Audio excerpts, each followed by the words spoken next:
In this video, I'll guide you through how to close a CIBC account.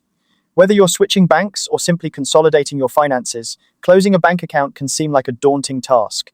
However, with the right steps, it's a straightforward process. Let's get started.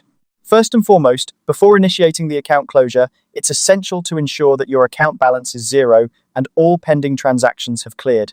This step is crucial because any outstanding transactions or balances could complicate or delay the closure process. Take a moment to review your recent transactions and make sure everything is settled. Next, you'll want to transfer any remaining funds to another bank account. This could be an account you hold at a different bank or even another CIBC account. Use online banking or visit your local branch to facilitate this transfer. It's important to have your funds safely moved before proceeding with the closure. Additionally, don't forget to update any direct deposits or automatic payments that are linked to the account you plan to close. This might include your paycheck, subscriptions, or any recurring bills.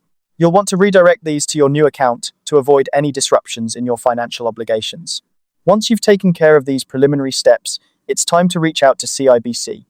You have the option to contact CIBC customer support directly or visit a nearby CIBC branch to request the account closure.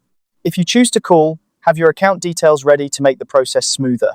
During this step, the bank may require you to verify your identity. This is a standard procedure to ensure the security of your account. Be prepared to provide some personal information, which might include your address, date of birth, or other identifying details to confirm your identity. After your identity is verified and the request is processed, CIBC will officially close your account.